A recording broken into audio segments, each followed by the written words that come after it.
Hello, everyone. Welcome to the fifth presentation in the Water Resource Institute's Water Connect seminar series. During this seminar series, we are looking to focus on flood-related research by UVM faculty and flood experiences in communities. My name is Stu Kavis, and I'm a Master's of Geology student here at UVM. I'm very excited to introduce today's talk by Rebecca Diehl, College of Arts and Sciences. And the talk is entitled "The Potential of Vermont's Landscape to Attenuate Floods and Enhance Flood Resilience." Rebecca Diehl is a research assistant professor in the Department of Geography and is trained as a fluvial geomorphologist. She is interested in understanding the functioning of river systems to support a more sustainable management of our water resources.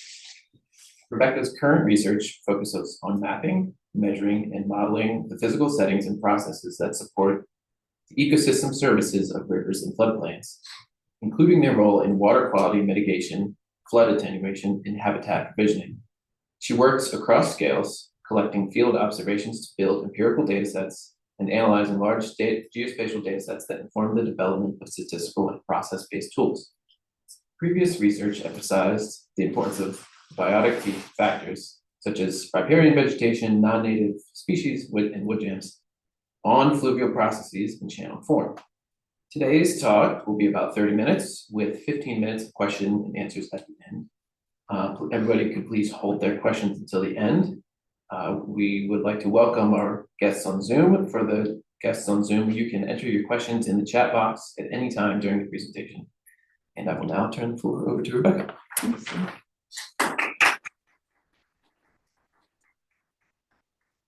Thanks for coming on this holiday. the daylight sort of wanes. So I'm going to talk about some of the research that we have ongoing here at UVM, myself and others, as part of multiple projects. Again, ongoing research, future research. We're sort of looking at the way that the landscape stores and routes floodwaters and contributes to the signals we see specifically within communities. When I say landscape, I just kind of want to set the stage for everyone. I'm not talking necessarily about the broader watershed, but more about the river corridor and floodplain specifically.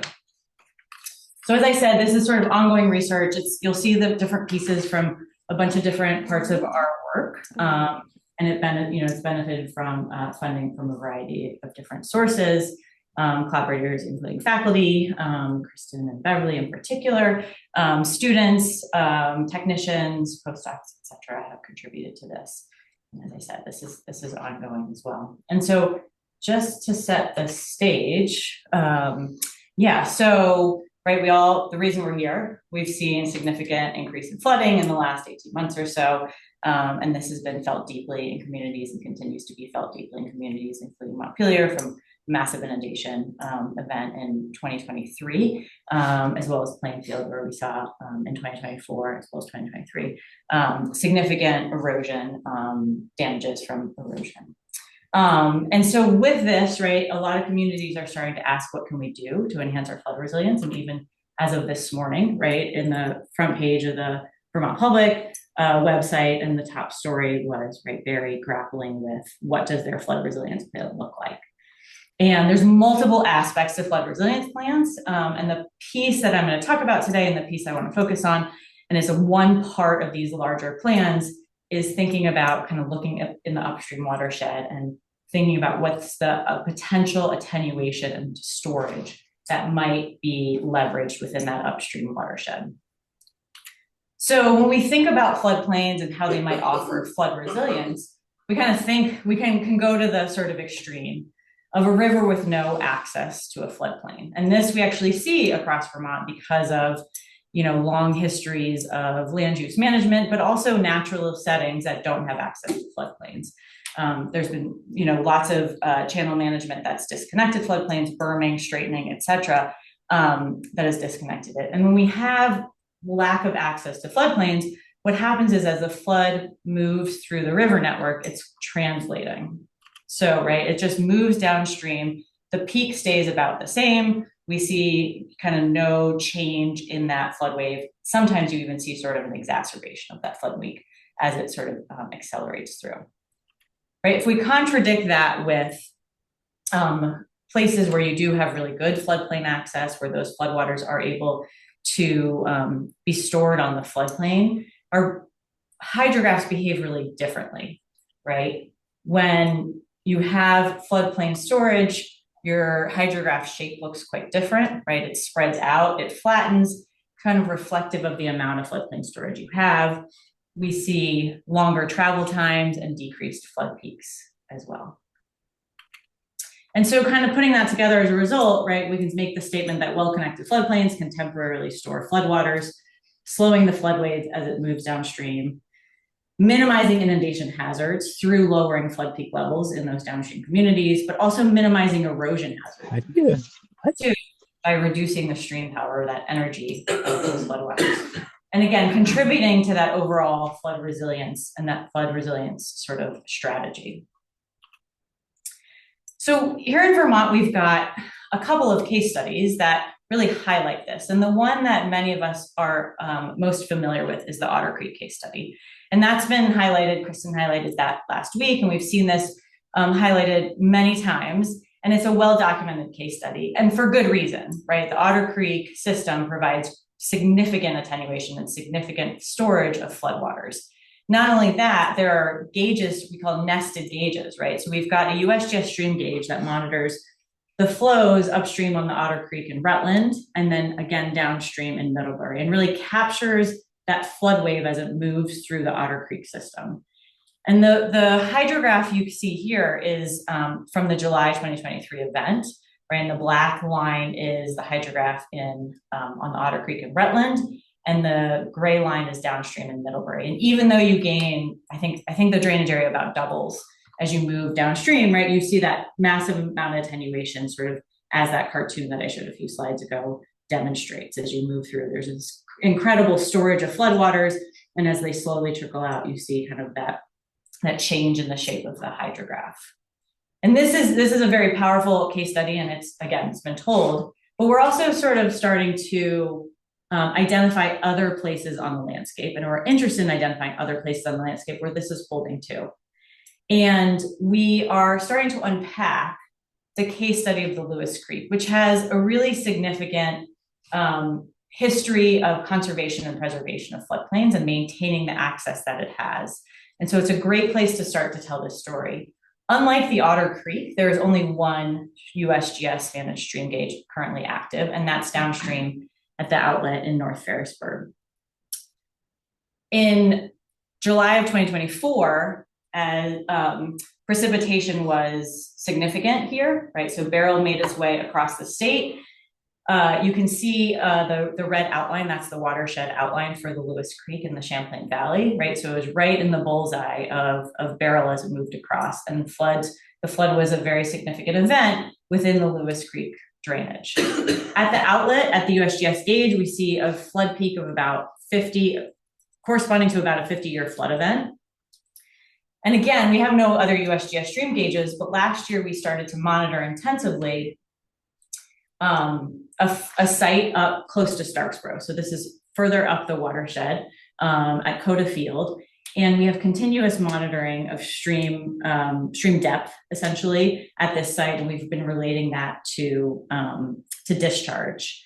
Following the flood event, Stu, who we've also met at this point, went out and did a fantastic job of identifying the extent of this flood. He's been building a 2D model and working really hard to understand what the flood looked like in this upper part of the watershed.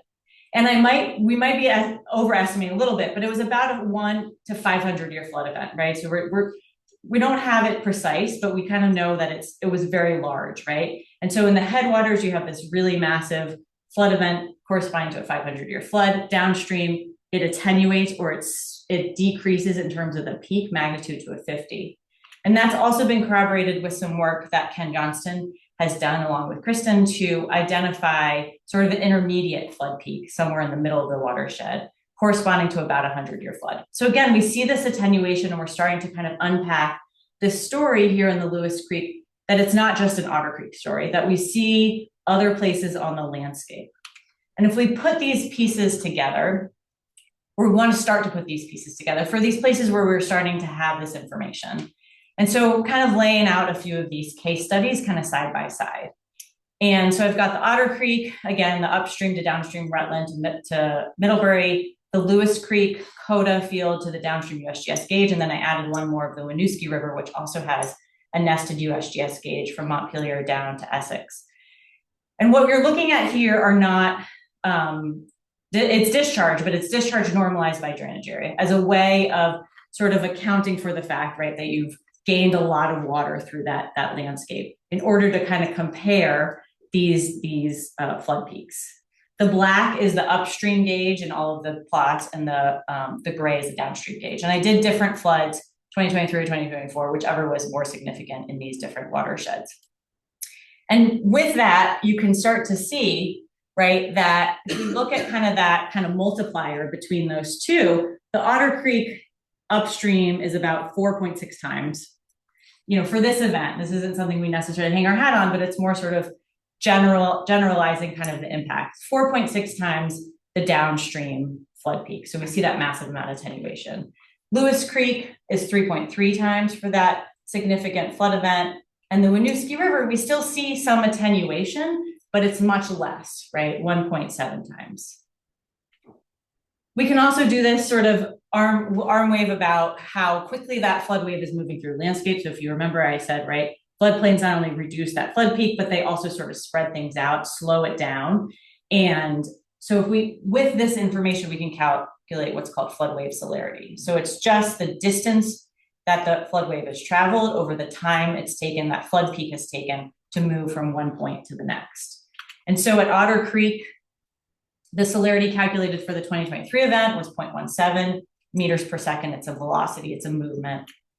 Lewis Creek, 0.59, right? So it's a little bit higher. And, sorry, it's very strange, the screen here. And then Winooski, right, it's much higher, right? So you can kind of see that in the matched hydrographs, that flood wave has moved really quickly through the landscape, right? And so it's, again, starting to tell the story that, okay, Otter Creek is a really good story to tell in terms of flood wave attenuation. We knew that, but there are others that have variable amounts of attenuation. And this can be linked to some degree to the landscape setting. Otter Creek, as we know, and as we've talked about, right, has these massive floodplain complexes that do a really great job of storing water. Lewis Creek similarly has some really nice access floodplains, not quite as extensive. And then when we look at the Winooski, especially in the main stem, right, you're working your way through the Green Mountains, so there's definitely a tighter landscape. It's steeper. There are some floodplains along the main stem, but they're highly disconnected and encroached upon as well. And so that becomes part of the story. So when we think about kind of disentangling this and working our way through understanding what's going on, we have to understand that floodplains aren't really necessarily the only piece of that story, although they're a huge piece of it. And we want to start working towards understanding this where parts of the landscape where we don't necessarily have all of this field data, right? And so how do we evaluate attenuation potential where field observations don't exist, right? So how do we start generalizing from these couple of case studies to areas where it's ungauged, where we don't have those extensive field measurements, where we don't launch these massive campaigns to understand what's going on in the landscape? The answer, as you probably know, is modeling, right? We kind of take what we know, we take the physics of what we understand to happen when flood waves move through the landscape, and we build models and we look at models. And so as we think about modeling approaches, we look at flood waves as they move through the landscape using hydraulic models. And these come in a whole variety of different size, shapes, forms, packages. But we can kind of put them in two camps, or almost two end members, right? We have on one end, a complex representation of process. So this is where we resolve depth and velocity for small points across the landscape and really understand how that flood wave is moving across the floodplain and interacting with flood channels and the minute information on the topography, right? And this accounts for, again, the full sort of suite of physics that we understand to influence open channel flow. These are very computationally expensive and resource intensive types of models, and so they're not quite scalable, right? We can do this for small parts of the landscape. On the other end, we have kind of low complexity models or reduced complexity approaches. And in this way, we sort of coarsen up what we are looking at. So we take segments of the landscape as opposed to very specific points that we understand. And at those segments, we simplify the physics and we try to understand sort of the bulk movement of water as it goes through the landscape. So in contrast, right, to these high complexity models, these low complexity or reduced complexity models are much more computationally efficient. And because of that, they're scalable. And with that, we can, again, look at sort of broad scales and understand what's going on. And so that's the kind of approach we've been taking to understand at the landscape scale what's the attenuation and what drives that attenuation. So on top of sort of the flood routing, we've also been thinking about how to understand the parts or the pieces of the landscape that are important for that routing, right? So the pieces of the floodplain and the pieces of the valley bottom that interact with the floodwaters in a specific way. And we've been developing tools that we can run automatically and ingest essentially just a high resolution digital elevation model. So just topography, again, to pick out those pieces. And I'm going to walk through really quickly. There's a lot of sort of jargon on here, but essentially all we do is take, again, a chunk of the landscape, a segment on the landscape, boil it down to a cross section, which you can see on what's called B there. I'm not going to try this. I'll just talk you through it.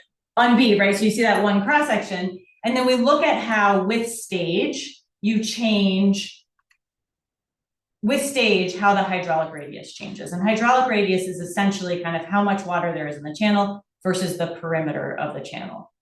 And if water was staying in a channel, right, you have an increase in the hydraulic radius sort of monotonically. When it starts to spill on the floodplain, you basically see kind of a shift in that hydraulic radius curve that you can see with that kind of dip. And so we've been using these dips or these shifts and these rapid changes in width relative to depth, essentially, to identify kind of an automated way where on the landscape we have what we call energy dissipation features. But if you see EDZ, just think floodplain, right? Where it essentially goes from channelized flow to the floodplain and where that becomes important. So just kind of putting these pieces together really quickly, we are working using this kind of reduced complexity, sort of simplified approach to looking at the landscape, its setting, how water moves through the landscape at the scale of the Lake Champlain Basin here in Vermont. And again, first, we've been doing this reach scale assessment. I just wanted to show you what that looks like, right? So as a result of this kind of rapid identification, we get maps essentially of where the channel is, where the floodplain is, right? Where do you transition from channelized flow to the floodplain and where the extent of that kind of rapidly expanding flow occurs.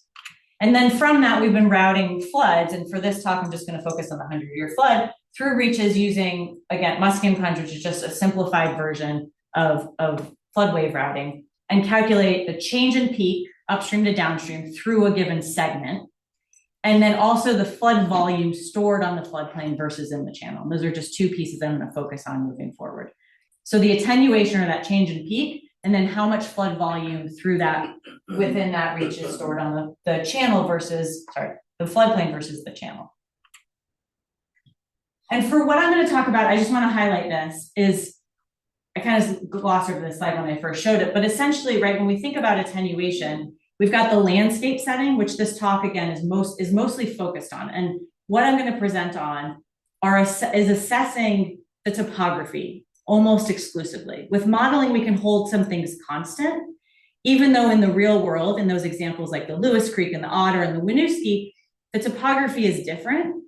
And that was the point that I should have made with that one. The topography is really different, but there's also other things that vary, especially between flood events. As Kristen showed last week, right? These precipitation events are really different. So just comparing between two, you're not accounting for the fact that the precipitation patterns are really different and how it fell on that watershed and the land use and land cover and the buildings that are in the way and all of this other stuff that influences how water does move across the landscape. And with this work, what we're starting off with is, again, just understanding kind of what is the potential of that landscape, right? We've got really steep settings, really confined settings. There's places with really crazy floodplain channel networks, and all of these things influence floodwater routing. And for what I'm about to present, the rest of this talk, it's just focused on this topography, right? And so if there's any encroachment in terms of a town, it's what I'm capturing is just that sort of infill and that encroachment and that change in topography, not necessarily the building or the change in vegetation. Okay. So these are some of the results from that analysis, right? So starting off with floodplain volume, and I understand that this is a little bit challenging to see at this scale. But essentially, I think if you just kind of hone in on some of the colors, right? So darker colors are more floodplain storage. So the proportion of the total flood water or total flood volume, so for a 100-year flood at a given reach, how much of that is on the floodplain versus the channel. So dark colors are really high numbers, right? So that's where 70% or even more of that floodwater is on the floodplain. Light colors, especially all those yellows, are really small amounts, right? And you can see kind of these patterns emerge where, especially the Otter Creek, which is highlighted with that number 6, there's a lot of dark areas, especially kind of just within the Champlain Valley to the edge of the Green Mountains, right? And you also see the main stem of most of the rivers have a good bit of storage, or at least showing some good storage. And then some other parts in particular as well. So some of the headwaters of the Winooski are showing some really good floodplain storage, et cetera. And this is summarized in that bar plot in the middle of the slide, right, with the sort of average of the whole Huckade or the whole subwatershed. So Otter Creek, as we expect, has the most amount of floodplain storage in Lake Champlain, and Lake Champlain is just sort of all those direct drainage watersheds. Lamoille, Winooski, Missisquoi, and then down to the Meadowy and Pulte. We then sort of contrast that with the flood attenuation. So this is now the change in the 100-year flood peak measured in cubic meters per second per kilometer. So as the flood wave moves down, how much is it kind of attenuating or decreasing the flood peak? Don't focus on the specific numbers. I definitely don't want you to get hung up on those specific numbers, in part because they're not truly reflective of the physics. Because again, if you remember, we're using very simplified approaches, but the patterns are still going to hold, right? So don't focus on the numbers, but the patterns are still good. So with this similar sort of color scheme, right, the darker areas are the most attenuation. We see somewhat of a similar pattern, but some of those high storage areas have now decreased in terms of their attenuation potential. And this plays out in the bar plot as well, right? It's specifically, right, Otter Creek is sort of blowing everything out of the water in terms of attenuation. It's got really great storage, but it's really sort of exacerbated in terms of attenuation. Whereas the Winooski, in contrast, right, it's got fairly good storage, but the attenuation potential is pretty poor, or smaller, I should say. And this, again, is averaged over the entire Huckade. So this is sort of kind of a gross landscape scale pattern.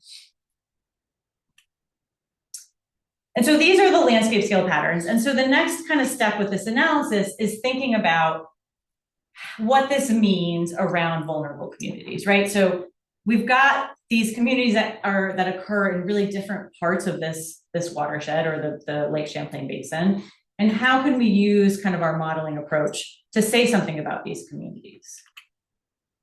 And specifically asking the question, right, in terms of thinking about that flood resilience piece of it, is there enough attenuating potential in the watershed upstream of vulnerable communities to reduce flood levels and minimize stream power? And so I say enough because every community is going to be different, and every community is going to need, right, a different amount of attenuation, a different amount of stream power reduction. And so it becomes this balance.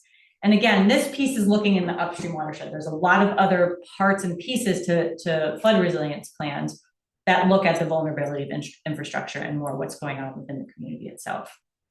And so ultimately, again, we hope this information, right, will help communities understand how improved or conserved flood storage in the upstream watershed can be part of that flood resilience plan. So this next part of the analysis, again, is taking the same modeling, right, but now aggregating it at the watersheds upstream of each of the riverside communities. So for this, instead of aggregating the whole Huckade of the Winooski or the whole Huckade of the Otter, right now I'm just saying, okay, for this community in particular, this is the upstream watershed, and this is the sort of kind of landscape up in there and the amount of flood storage and the amount of attenuating potential. This analysis doesn't include water bodies. They're sort of a different beast, and they're modeled in a little bit of a different way. And so we're just not including it for this analysis, but they definitely are part of the story to tell. Just a couple more notes, right? So floods in this analysis are routed on a segment or reach by reach basis, and they don't talk to each other at the moment. That is coming, and that is a next step. But that is kind of an important piece because that's kind of how water moves through the landscape. It's not sort of on a individually. Again, this is a simple routing model, so it doesn't account for diffusion, and so we're likely underestimating the amount of attenuation that we see, and that is something else that's coming that we hope to sort of improve upon.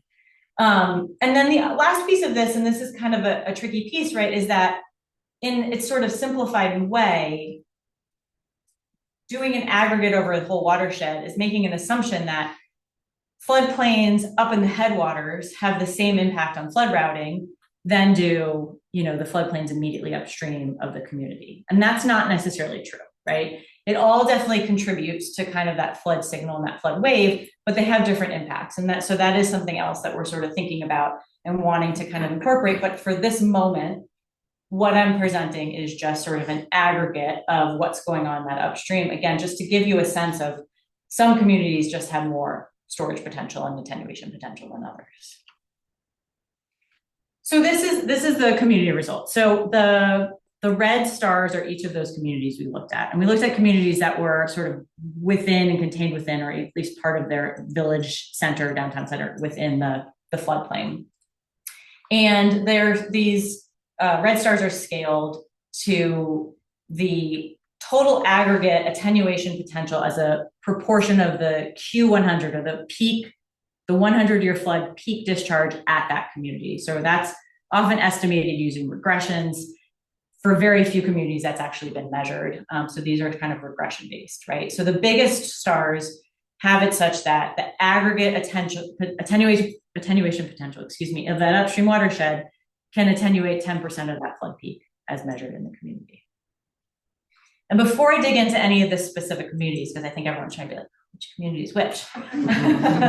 I do just kind of want to take a second to like just look at the data, because data is really fun to look at. And right, when we do this analysis, what we can see is that, okay, flood storage has an impact on attenuation. So on the x-axis is that same number. It's that percent of the Q100-year flood volume. Oh, sorry, not the attenuation. It's the flood volume, right? So it's how much of the 100-year flood is stored on the floodplain versus the channel. And on the y-axis is the attenuation. It's on a log scale, if you'll note. And so with the log scale, you see this nice relationship between kind of this positive relationship, greater floodplain storage, more attenuation, right? But this isn't linear, and it's really highlighted when we take off the log scale, right? So now we've got a non-log on both axes, and we can see that for many of these communities, there's very little attenuation potential. And then maybe when you hit about 40% is where we're starting to see this capacity for that upstream watershed to kind of reduce flood peaks. There's still a lot of variability, greater than 40%, but it is suggestive that at a certain point, you do start to get kind of enough capacity storing that flood water to influence those flood peaks. Okay. So digging in a little bit, right? So now this isn't very well marked, but these bars are each of the communities. On the left-hand side, again, is the flood volume on the floodplain for the 100-year storm. And on the right is the corresponding community's attenuation potential. So we again see that sort of threshold where those communities with 40% storage are starting to see some attenuation. There's a very, very variable amount.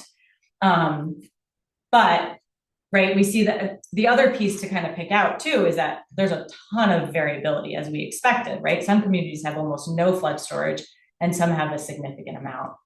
And as you probably can guess, one of those really big lines on the right-hand plot is Middlebury, and the other's Virgins, and that's actually sort of picking up on the same amount of kind of floodplain storage just downstream though. And so these communities really pop, right, as being ones that have a watershed that stores floodwaters and attenuates floods. But there's others that pop as well. So we see Sheldon Village on the Black Creek. Just getting that. Okay, all right, I'm almost there. He's got plenty of time. So Sheldon Village is up on the Black Creek, right? And so that's also another great story of attenuation, and then down in Clarendon Springs on the Clarendon River. Flip side of that, right? We have communities that don't necessarily, and I probably want to show this one first. Flip side of that, we have communities, right, that are sort of lower in this list. And one, again, being Barre, which we've seen, right, has significant flood impacts and is interested in what kinds of measures can we take to improve flood resilience and how can we increase flood resilience. And so Barre tracks lower, right, in this list with very minimal attenuation when you look kind of at this modeling. That's not the full answer, right? Again, this is fairly simplified modeling, there's a lot of assumptions here, but it's kind of a first blush. Oops, going backwards here, right? And the floodwater storage in there is about 30%. And this is just a blow up of that sort of map of the floodwater storage for those different segments or those reaches within Barre. And you can see, or upstream of Barre on the, within the upstream watershed. You can see there are places that have great flood storage, right? And these might not be associated necessarily with high attenuation potential, but at the same time, there could be additional flood storage opportunities. On the reverse side of that, right, is Plainfield, which again is similarly seeing significant erosion, is also struggling, right, with understanding kind of what can be done within the community, being so vulnerable. It's quite far down within that list. And as we zoom in, we see there's very little opportunity for flood storage and very little existing flood storage, right? And so these are the kinds of, at least, you know, kind of first blush sort of patterns that we can pick up on with this type of analysis. I do have other communities. I'm gonna blow by them. I actually put them at the end. So if we wanted to look at them, but I am gonna sort of start wrapping it up. Stu told me to. So as I said, this is ongoing work, and this is sort of the preamble to a project through the Lake Champlain Basin Program that Kristen Underwood and I, along with Roy Schiff, have that's starting in January to specifically dig into these questions. And again, this was sort of a first blush at using the existing research we have that's ongoing to start to look at these things, but it also has helped us sort of identify gaps, right? And so we are going to work to kind of improve these analyses and better inform the types of things that I've been talking about today. So the first thing is taking that low complexity model and actually improving it to better capture specifically diffusive processes in flood wave attenuation, because that's actually really important. So kind of hybridizing these low and high complexity models to better capture what's going on within these systems, but also fully route water through the network. And so you can see that cartoon that's animated for what we call McProbhand. And that's definite shout out to Scott Lawson for his efforts to make that happen. And we have benefited from that and will continue to benefit from that work that he did while he was here. And so that model is kind of running, and we are looking to kind of improve it, matching it with some high complexity models that have been developed by students, including Stu. Also Harrison Myers, who's a PhD student here at UVM, is building a fantastic model on the Lemon Fair and can help kind of improve upon or sort of inform that low complexity modeling with a sort of more hybrid approach. The other piece of this is to go through the watershed and actually more mimic restoration scenarios. So take the information that we have out there and try to identify places where improved floodplain storage is available on the landscape, not necessarily because of any societal openness to it, but just because, again, of asking the question, what can the landscape provide? Sort of taking out any sort of feasibility part of it, but what is potential? What is the potential? And what has been cut off necessarily. And so if we mimic restoration scenarios, we can imagine this is completely made up data on the right, but we can imagine, right, that there's some of these communities that have a lot more storage available upstream and some that maybe don't, right? And that's the kind of information that we need to then better understand kind of what part of that story can be, or the story being enhanced flood resilience can be looked at in the watershed. The next part is then actually quantifying the change in flood levels and stream power within the communities, right? So what I've done is just looked at the upstream watershed and looked at what's going on as you route water through those different reaches, but we haven't really looked and translated that to change in flood level within the community next to vulnerable infrastructure, change in stream power at places where we know that there is high erosion potential. And so that's kind of one of the next steps as well. And then as part of this work, and this will be led by Roy Schiff and SLR, taking two vulnerable communities and actually building more of the high complexity model and looking at more sort of realistic alternative analysis for how floodplain access may build into those communities' flood resilience plans. Okay, so things to remember, just if you take anything away, right? The landscape sets the template for flood storage and attenuation. And here in Vermont, we've got a huge range of types of settings where some communities benefit from being in a part of the landscape where that's can be a big part of their flood resilience, and some do not, right? We are kind of moving forward with using reduced complexity modeling to extend field observations and USGS gauge data to ungauged rivers to help understand the patterns across the landscape. The pieces we did identify in terms of those case studies, right, in terms of Otter Creek, Lewis Creek, Winooski, have actually kind of held with our modeling. And so that's sort of promising and helping us sort of put that story together, right? The Otter Creek, we think, has the greatest attenuation, and it's coming out that way, right, with our modeling. Lewis Creek has pretty good attenuation too, and showcases really the importance of kind of that conservation of those floodplains. And Winooski, while there's some floodplain storage, right, it's been disconnected. The gradient of the landscape too has really impacts kind of how much water stays within those storage areas. And then when we start talking about the attenuation potential, we see it related to floodplain storage. But as I just said, right, there's other factors. So there's the gradient, there's pieces in terms of the hydrograph, the land use and land cover are really important as well. But we are starting to see kind of these patterns where there might be a threshold on the landscape where if you get, you get enough storage, you start to see and start to have that impact on upstream attenuation. And as I said, sort of ongoing work will kind of help us refine this a little bit better. Okay. All done.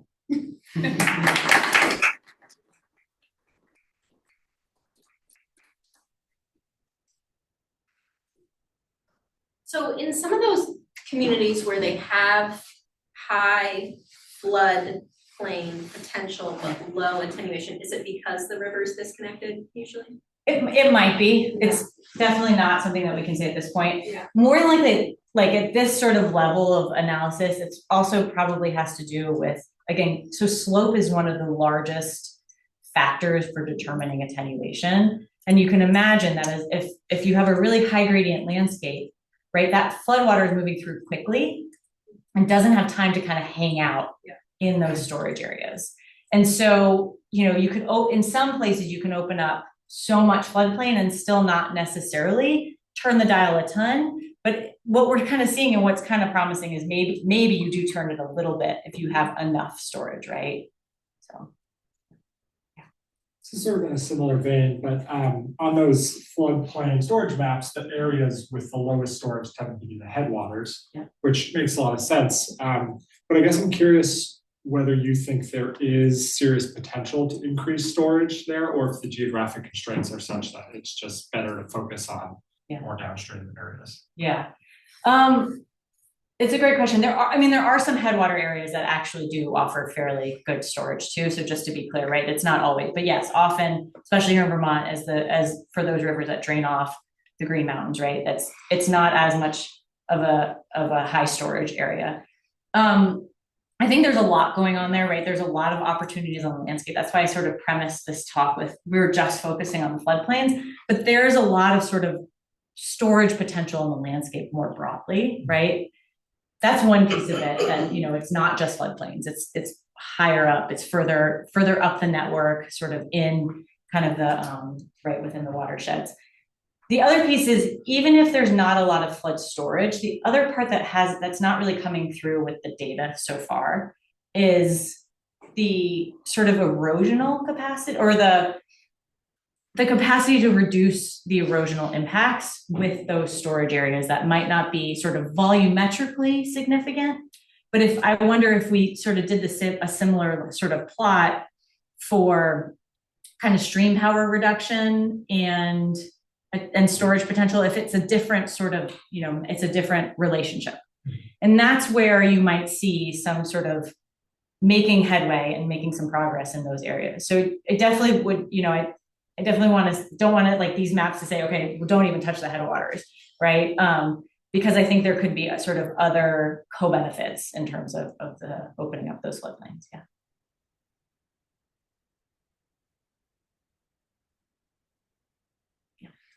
So given that Otter Creek kind of blows everything out of the water every time, like what can we learn about the landscape there? Is it really just slope is like the main factor, or are there other things that are just like vegetation or the way that wetlands are situated or something like that? Like, is there anything that we can learn from that? Yeah, it's a good question. I mean, I think in terms of, again, this analysis, I think the landscape, right?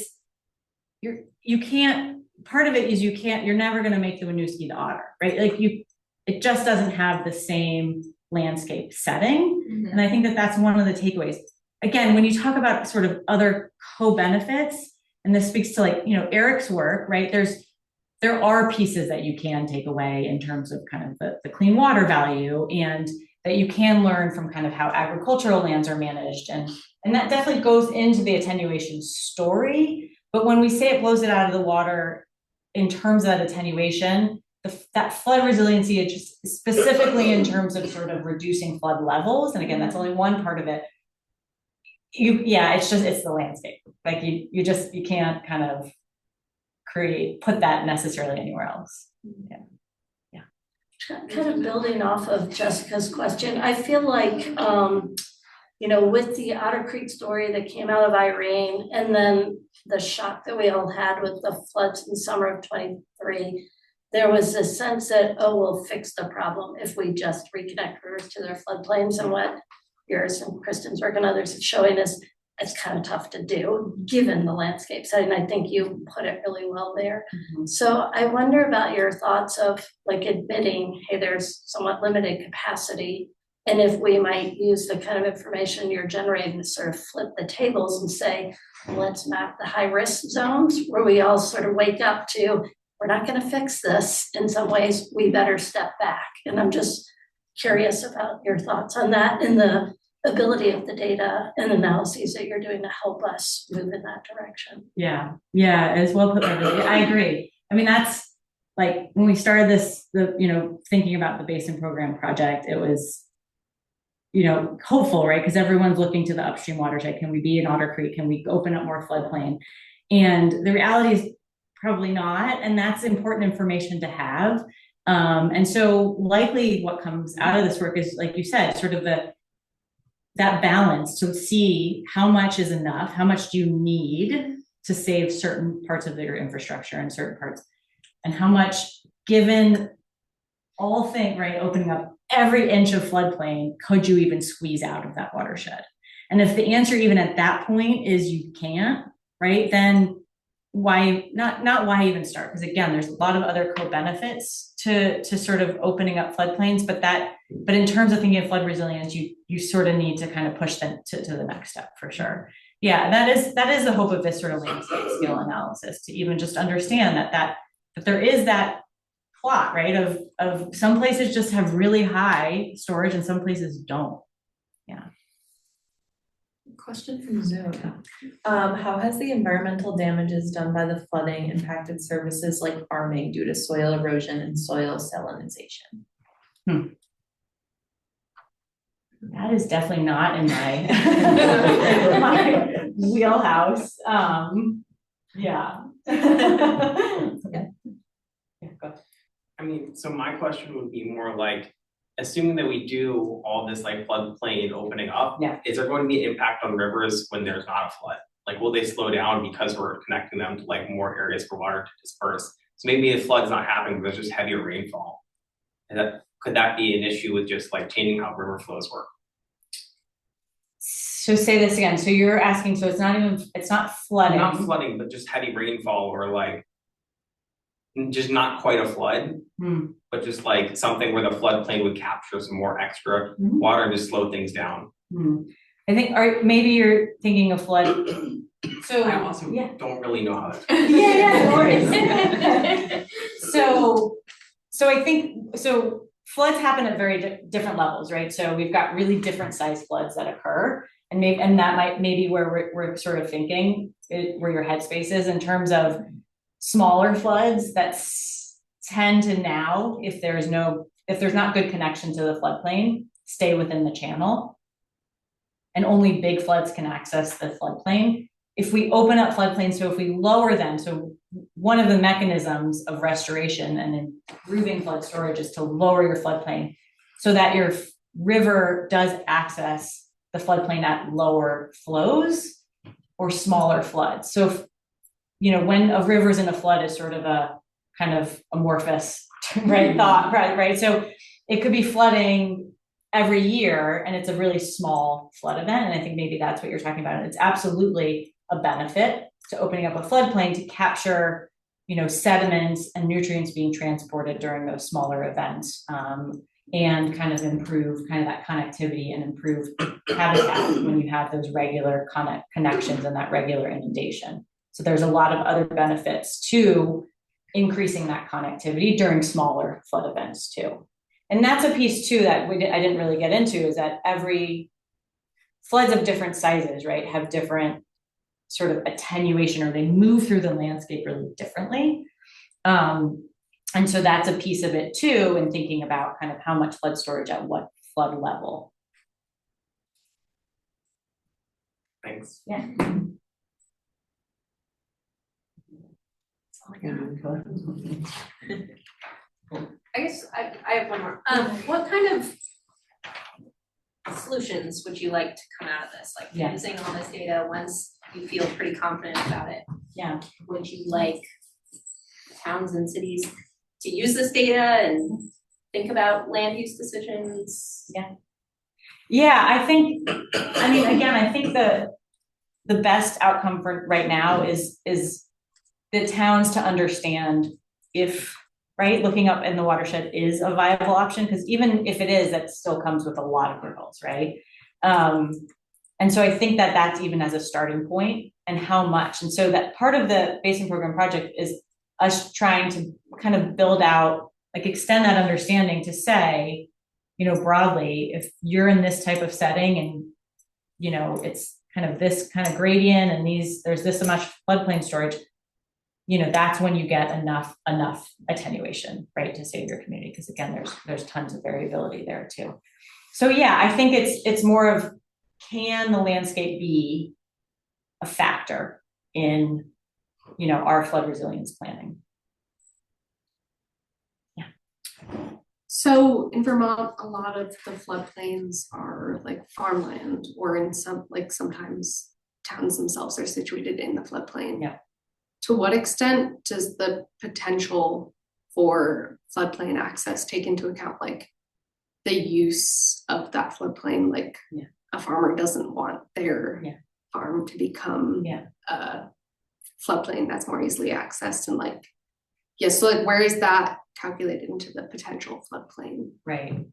Yeah, I mean, it's a great point. And that's kind of what I said, why I said like identifying if there's even enough potential is the first step, and maybe the easiest step, because even if there is, there's a million more hurdles to get through to sort of, again, like squeeze that out of that upstream watershed. In this analysis, it's not, right? So like I said, it's what we're trying to do as this first sort of level is just to say, take people off the landscape, right? So let's take all of the sort of trickiness that comes with restoration work and conservation work, and just understand, is my community in a place that even if we get past all of those things and sort of make a solution work, is it even going to make a difference for the community as it stands today? Yeah. I'm just going to ask one more quick question on top of that, because it might be worth having this on your responses, since I'm betting a lot of people will listen to this. Yeah. You said this, and I'll just reiterate, you said you were making calculations of potential. It's a really nice first cut, but that it's based on a bunch of assumptions. For example, you were just looking at attenuation through one reach, because we haven't yet, Julie's getting to the point of routing through the network. And you mentioned that you've left out like ponds and water bodies. So if you're routing through a network and then you had a place where there's internal storage in the network, that attenuation could be greater. So I wonder if you might, if this ends up being the last question, if you might want to just comment on the value of this first level of calculation of potential, but where there might be some unknowns that you think we might be able to improve on in the next year or so as you're moving forward, because I know that's where you're headed. And it might be good to just close with, this is the first step in trying to make this calculation. There's more to come.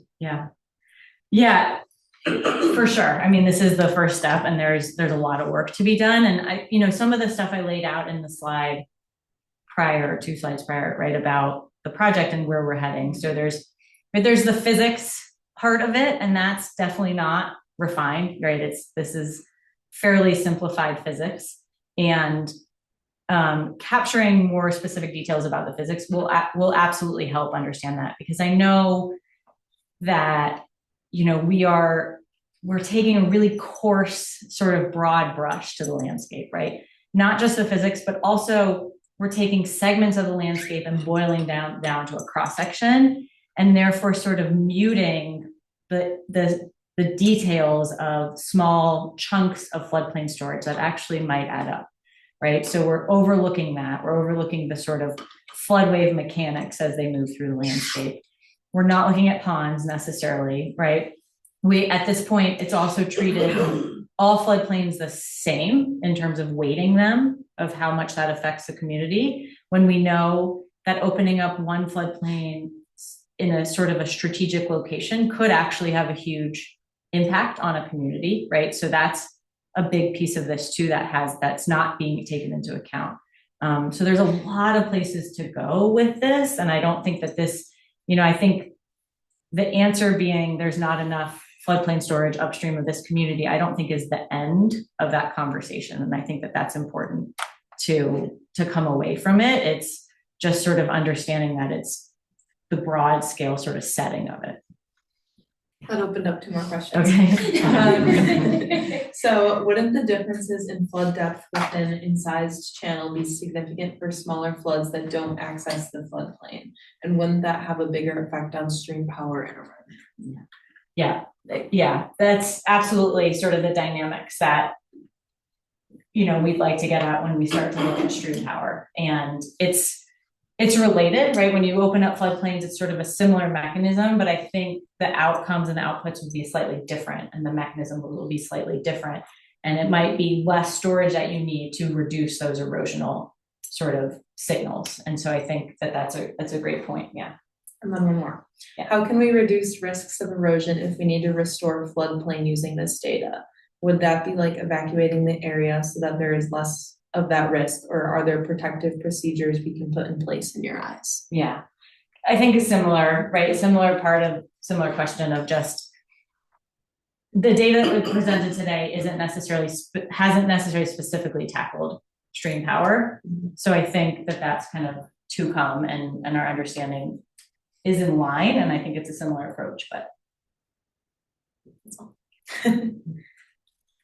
All right, on behalf of the Water Resources Institute, I want to thank Rebecca, and thanks everyone for joining us today.